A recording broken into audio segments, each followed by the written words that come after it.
welcome to SoftCover, ThePrint's online venue to launch non-fiction books. Today, the book we're talking about is a Rupa publication, and I have it for you right here. It's called 75 Years of Indian Sport, and I'm very excited to bring to you our conversation with the author, Chandresh Narayanan. Chandresh is a very experienced writer, broadcaster, and journalist. He has written for a whole host of publications, including the Indian Express, the Times of India, and Dainik Bhaskar. He has also worked for the Neo Sports TV channel, the ICC, and the Delhi Daredevils IPL franchise. Chandresh, welcome to the show. Thanks a lot for having me. Okay, let's get started with the sort of the first real thing I wanted to address with regards to this really all-encompassing chronicle of Indian sport. You sort of offer like these very bite-sized but insightful viewpoints and anecdotes into some major milestones in the history of Indian sport.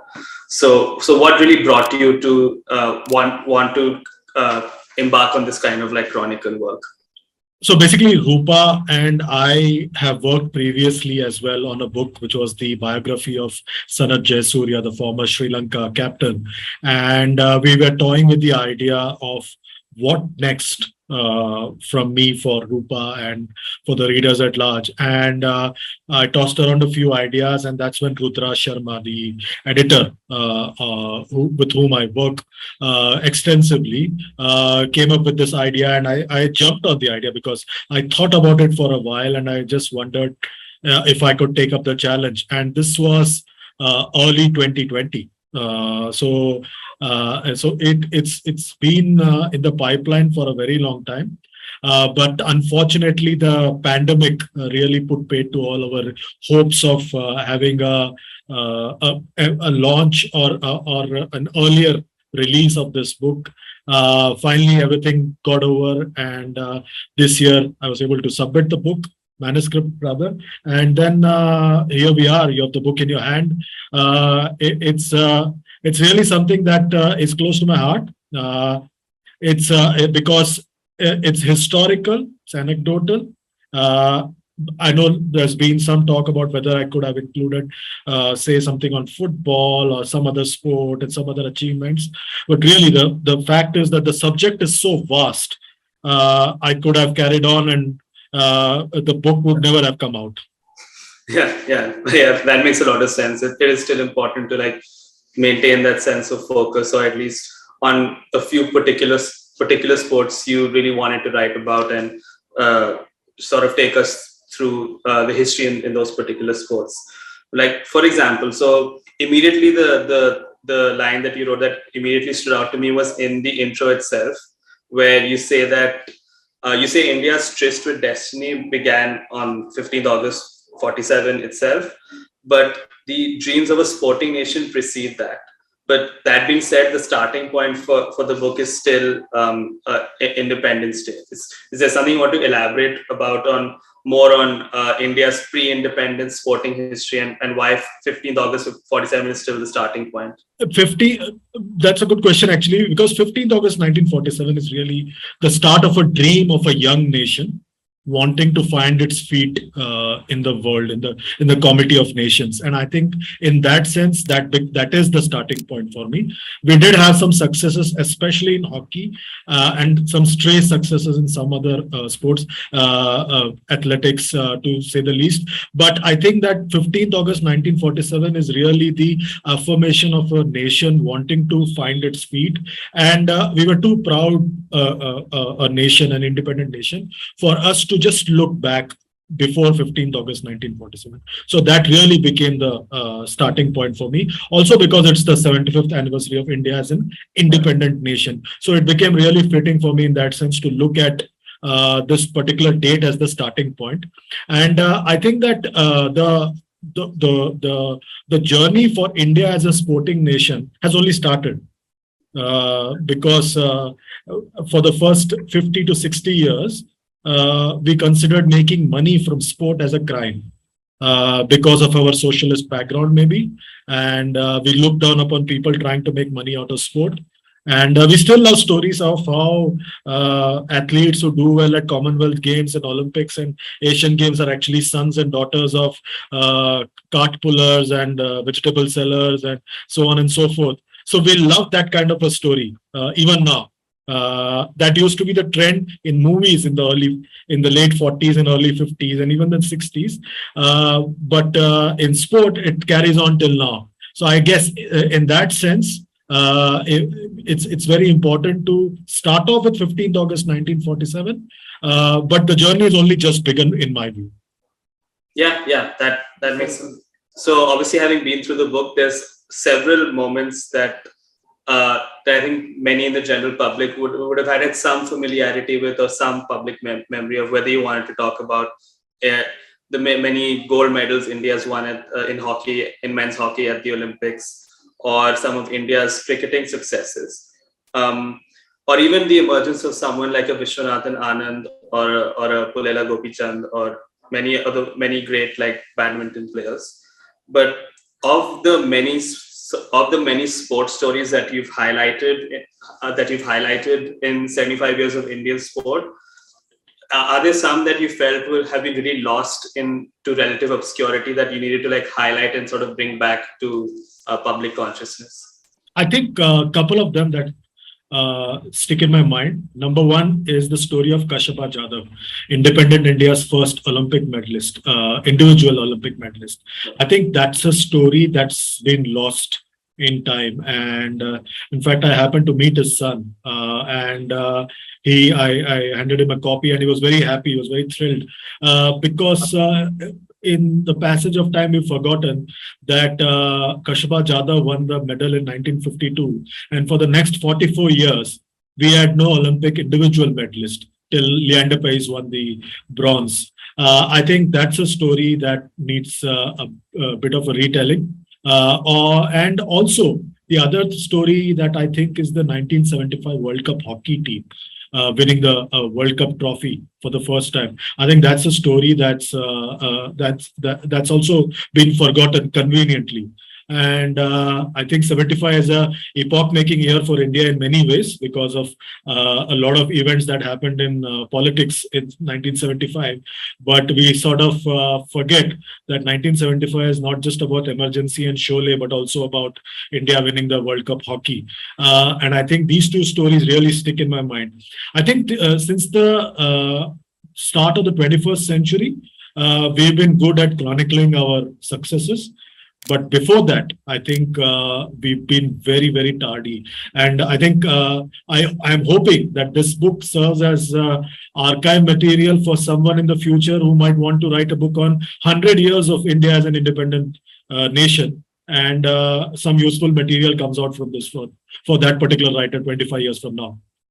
Yeah, absolutely. And actually, when it comes to these more lesser remembered stories, the sections that really stood out to me were your writings on billiards. That's something that I've had absolutely little to no knowledge about or a familiar background with. So that's something you want to like elaborate on a little bit as well. Yeah, I think Wilson Jones, Michael Ferreira, Geet Sethi are really giants of Indian sport. And I think that we've really not celebrated them enough in that sense for their sporting achievements.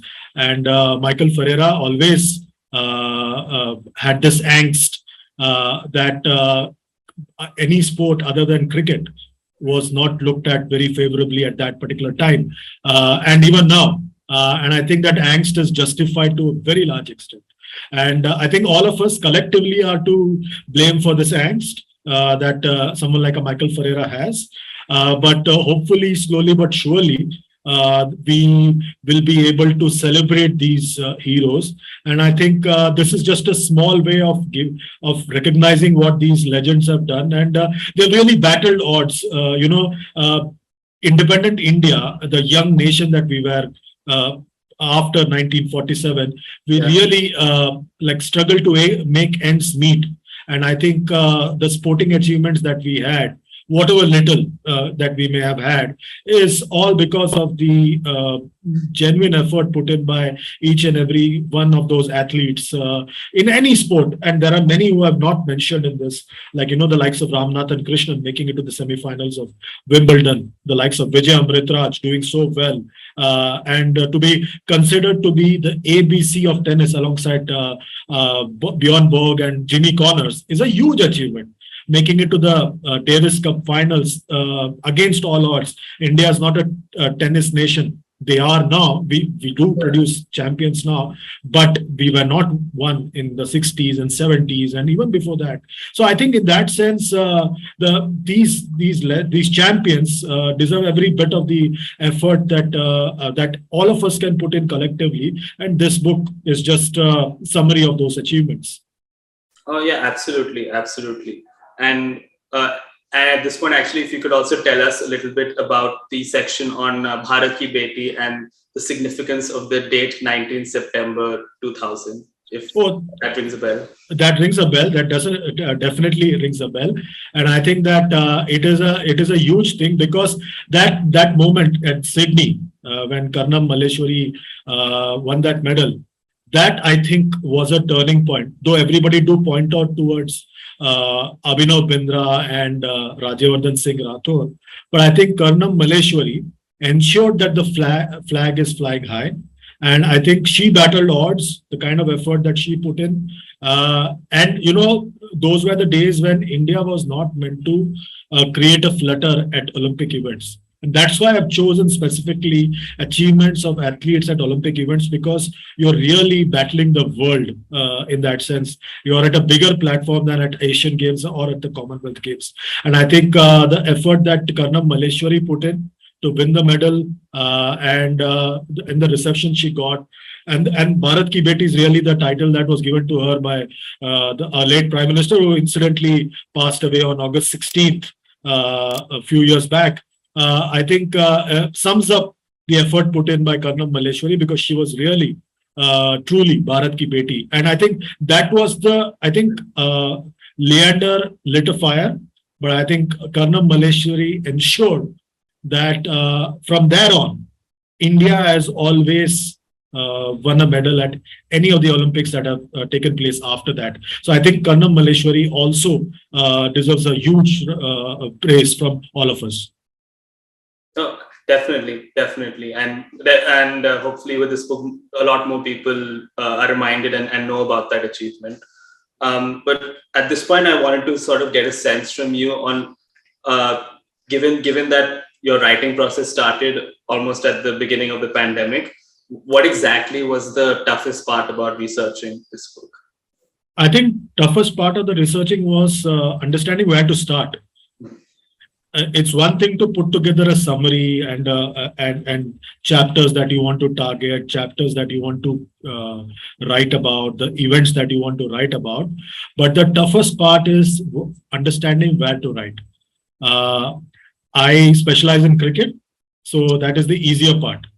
But even there were moments where you kind of felt that, do you know enough? Can you do justice? And I think that was the toughest part. And I think once you get into the process, then it becomes easier. And pandemic took a toll on me as well, like it did with millions of people around the world, especially in India. It took a toll on me. I was hospitalized and stuff like that. So the whole process got delayed for a large extent. And I think overcoming it and then being able to put this together, it's really satisfying in the sense, because I felt like I really battled odds and ran a marathon to get this over and done with. So that's why when you hold this book and you talk about it, it kind of feels very special for me, and it's an emotional moment for me in that sense. Oh yeah, no, absolutely. But yeah, all the same, like, congratulations on putting it out for us in time for the anniversary as well. I want to go back to some of the more individual chapters, especially since you mentioned that you specialize in cricket writing. Can you take us through the significance of India and Pakistan jointly hosting the 1987 World Cup and some of the seemingly turbulent build-up that preceded it? And and why sort of focus more on this World Cup that India hosted compared to a tournament like '96 or 2011?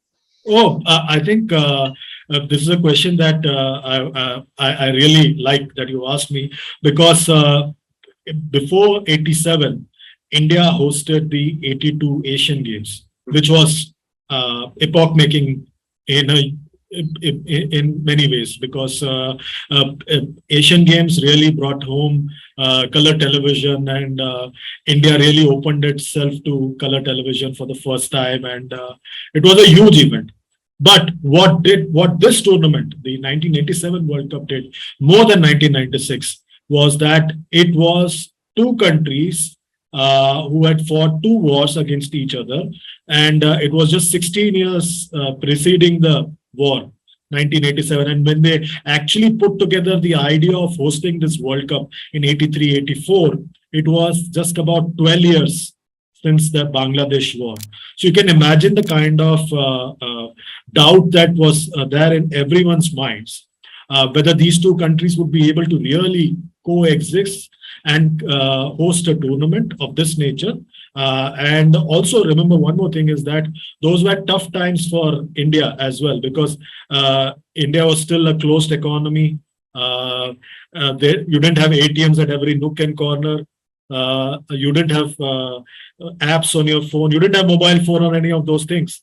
So India really had to raise money with Pakistan to host this tournament. And the odds that India faced and Pakistan faced in raising money to host this tournament, because you had to guarantee a certain sum that I mentioned in the book, and that sum was guaranteed by the Indian government at the time. Prime Minister Rajiv Gandhi, who's no more, guaranteed that money on behalf of the Indian government, and then most multinational companies refused to be part of this event because they were not sure what kind of tournament it's going to be. And today, if the same MNCs were in line to put in money, they would fall over each other to put in the money. But then it was 1984. No one was interested in that. And also, you can't imagine today, we just had BCCI selling IPL media rights for 50,000 crores nearly. And at that time, Doordarshan refused to pay the BCCI and the Pakistan board or the joint organizing committee for telecasting the matches. You actually had a deal with the advertising agency where they would bring in the boundary hoardings without there being any guarantee of a telecast. You can't imagine that in today's day and age. And the most prominent foreign broadcaster as well was the BBC, right? Yeah. Like a much lower, almost nominal type fee. Yeah. So it was, so in that sense, I think that that particular tournament was really battling against the odds. But you'll be surprised that more than the 96 World Cup, by the time we reached 2011, the World Cups are pretty much plug and play. The ICC has put in a system and they just carry the bandwagon all over the world. It's like a caravan that moves from one country to the other, and it looks all the same. But in 87, it wasn't that case. The organizer had to do all the running. So I think in that sense, the 87 World Cup remains an epoch-making event in Indian cricket history, Indian sporting history, and it left behind memories that stayed with people of my generation and also the previous generation. And I think that even the likes of Sachin Tendulkar were at the Wankhede Stadium. He was one of the ball boys at the semi-final of that World Cup, which India lost. I think everything was set up very nicely. The launch was grand. There was some confusion at the launch, which I've written about in the book. And then it was all nicely set up. It was supposed to be the grand finale where India plays Pakistan, but that wasn't to be. It was supposed to be the day when Imran Khan and Sunil Gavaskar retire together. Sadly, that didn't happen. So I think that's why it remains in my mind, and also I think in most people's minds. Also remember that a few months before that World Cup, both countries almost went to war. And it required quiet diplomacy by the then dictator of Pakistan, General Zia-ul-Haq, to travel to Jaipur during a test match to diffuse the situation. So I think in that sense, that's why that particular tournament always stays in my mind, and I think that's why I've mentioned that in the book. Oh yeah, definitely. It's definitely one of the more, especially off the field, one of the more like insightful contexts amongst which a tournament even like took place at all. Um, so again, a little bit related to that, given your specialization in cricket writing, I was curious how did your experience as a journalist and a broadcaster inform your research in that respect, and anything from your experiences even at Neo Sports or at the IPL that stood out while you were writing? I think I saw, the IPL's launch from close eyes, Mm. as in like from close quarters rather. And I saw it grow because I was inside. But before that, I was outside. I was working at the Times of India. I was at the launch of the IPL. So I remember going for the launch, and I think thinking to myself, not really. This can't be. This can't really take off. Most Indians are cynical. So I was Yeah. one of them. I was cynical at that time, and I'm very honest to admit that I was cynical at that time. But who knew that, I would be in a couple of years later inside the IPL office, seeing it being put together. And I think that that particular event really stood out in my mind because I think that is an event that really changed the landscape of cricket. Today, we are looking at about 5 leagues happening simultaneously in December, January Yeah. 22, 23. 15 years ago, when it was launched, everybody scoffed at the idea and said that this wouldn't last long. There have been some leagues that have fallen by the wayside, but I think that IPL is a truly made in India product. And I think it is India's biggest export to the world since yoga. And I think I say it with a lot of honesty because of the fact that I think that anywhere you go in the world, Indians all over the world are attached to the IPL, and they have a team of their own. That wasn't the case earlier, and I think that really stands out in my view. I think that chapter stands out. Also, the effort that India put in to win the 2011 World Cup, because that time I was at the ICC, so I saw it from close quarters. I was at Wankhede when that final six was hit. So I remember that. And the 2007 T20 World Cup. I was in West Indies when India lost and were knocked out of the 2007 50-over World Cup. And, it seemed like cricket's going to go through a bleak phase. 2000 match fixing was a bleak phase. But I thought that after that early exit in the 2007 50-over World Cup, I thought cricket's going through a bleak phase because I kid you not, the day I landed in Antigua for the second round, which was really meant to be India's second round, I didn't know what would happen because I didn't know what to write because I was so accustomed to writing about the Indian team. I landed and I had to write about Bangladesh and about Ireland and so on and so forth. So I think that after that, we really thought that the T20 format is not here to stay. And I'm one of those guilty parties. And because I saw some of the matches I thought this won't really last. And when the opportunity came, I said, no, I won't go for the 2007 T20 World Cup. I let go of it. But when they won, and I was in the newsroom, I still have a photo and a news clipping of a video clipping of that. We all burst into joy. And especially the moment I saw them at the Bombay airport, I went to the airport, it was raining. I will never forget that day. I followed them all through the city when they were doing a victory parade.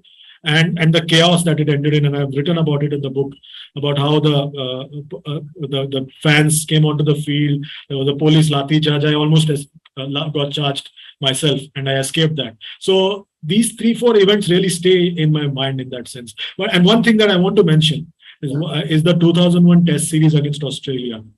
I think that, and I think to come back from being forced to follow on is a massive achievement. It really rekindled faith in the sport. And I think hats off to John Wright, Saurav Ganguly, and to Rahul Dravid. these three individuals are single-handedly responsible for ensuring that I'm here talking to you and that I've written this book. And in a way, do you almost see it as sort of fitting then that the next one of India's great test comebacks came almost exactly 20 years later and almost seemed to create a new generation of test cricket fans with the comeback series win at the Gabba? Absolutely, absolutely. I think that's a chapter that's worth looking at if there's ever a revision or like a reprint of this book. I think that's a series that deserves a chapter of its own, because I think our battles against Australia in Test cricket since this 2001 Test series have been really historic. And I think hats off, because that was a team that was hamstrung, because they didn't have Srinath after the first Test match, they didn't have Kumble. So they are two of your best bowlers, and they lost a few players to match fixing.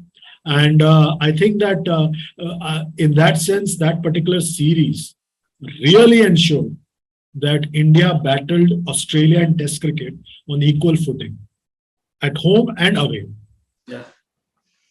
Yeah, no, absolutely. And I think related to that, since we're also like getting towards the end of our interview, there's two real things I want to look at. The first is this. Like, I found it interesting the sequencing of chapters towards the concluding sections of the book. Specifically, you've placed some of in India's near misses over the years in between the successes at the Tokyo Olympics and at the badminton Thomas Cup. To me, it sort of represented almost a bit of a break from the chronology, that we didn't talk about some of these near misses earlier on in the book. Do you want to say a little bit more about why that choice was made in terms of the sequencing? I think it was a bit in the sense that those two chapters were really the later chapters. The Thomas Cup event, the victory happened only earlier this year. And that was really the last chapter that was written. And the Tokyo Olympics event happened a little before that. But I think the near misses were important, because I just wanted everybody to just, we were talking about a lot of the successes. And then when we are talking about, I just wanted them to take a bit of a pause and look back at what we missed, what could have been. And I think that's really the story of Indian sport. I think that's what I wanted to look at, because the last two chapters were really celebration of what we have done in the recent events. But I think that chapter was important because that really was going to be the final chapter when the book was supposed to come out early last year. But I think that this, even after the chapters were ready, I really wanted that particular chapter to be there, so that you can step back and look back at what you missed out on. That really was the plan. Yeah, and it's also very interesting, because that's also where we then get to names like Milkha Singh, as well as the Indian women's hockey team that just barely missed out on a podium finish at Tokyo as recently as last year. So final question. Let's get back to looking ahead in the real world a little bit. So you mentioned IPL as sort of this indigenously made in India success, the biggest one, among the biggest ones. And in the time that this book has been coming out, we've also racked up more medals, not just at the Thomas Cup or at the Olympics, but at the recently concluded Commonwealth Games. So broadly, where do you see the future of Indian sport headed? Because we have the Asian Games that got postponed, that's coming next year.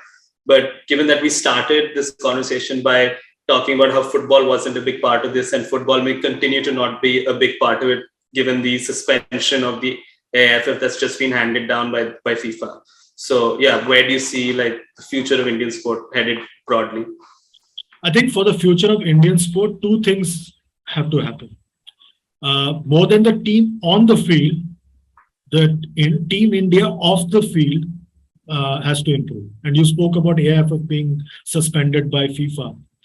I think what is important is for India's sporting administration to really modernize. And what do I mean by being modernized? The important thing is for India to realize that making money from sport is not a crime. Hmm. So if somebody is being employed to work in sport, it is not a crime. And if athletes make money from sport, it is not a crime.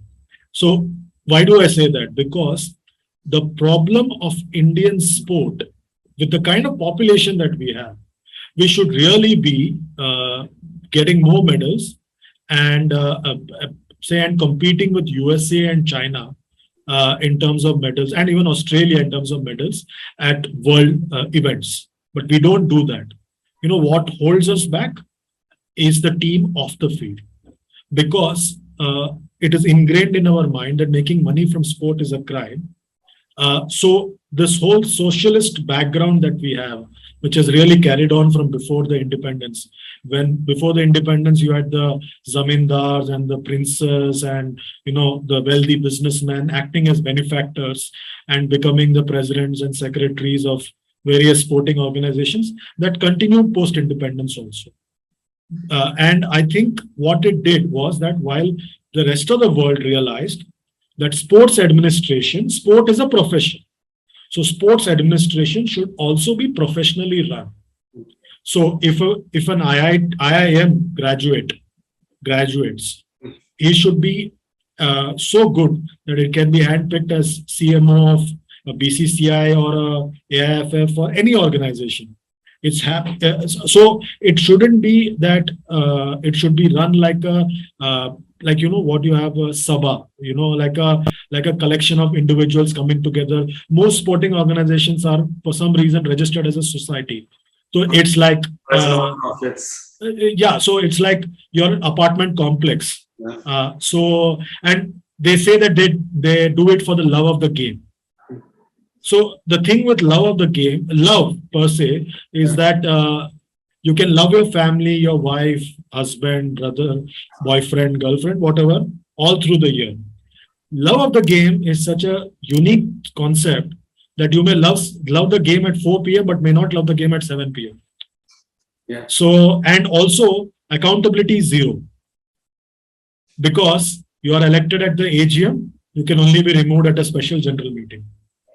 But if you're employed as a professional, you can be show cost, you can be you can be dismissed at any point of time, or your contract can be rescinded at any point of time. So really what needs to happen is for Indian sport to move from secretaries to full-time professional CEOs. And by that I don't mean sports person at all. What I mean is a qualified professional. Yeah. You can't expect a laundryman to become the editor of a newspaper just because he loves wrapping the clothes in a newspaper, or a pharmacist to become the doctor because he knows a lot about medicines and he loves medicines. I also love a lot of things in life, but that doesn't mean that I can be interested with that particular thing. A newspaper cannot be run by somebody who's not qualified to be the editor. Similarly, a sporting organization has to be run as a company, like as a full-fledged company. Only then will India achieve its full potential as a nation. Today, we are not sure about what we will do at an Olympics or a Commonwealth or Asian Games, only because of the fact that the whole thing is so amateurish, and so the system is honorary. So that's what it is. It's honorary. That's where I think that's the bane. That's the whole problem with Indian sport. We have two models in our midst. You have the USA, Australia model, or you have the China model. USA, Australia model is the professional model. And if we are a democracy and after 75 years we're still a democracy, we need to follow the Australia, USA model. If we follow the Chinese model, it works for them because they're not a democracy. We need a professional system to run sport at large. Once that happens, I'm telling you, India as a sporting nation, the potential is unlimited, and no one can stop us from being a sporting superpower. Yeah, and I think that's a great note to end this on then. As I said, Chandresh Narayanan's new book, 75 Years of Indian Sport, it's a Rupa publication. It's out now. And Chandresh, thank you so much for joining us today. Thanks a lot for having me. Thank you.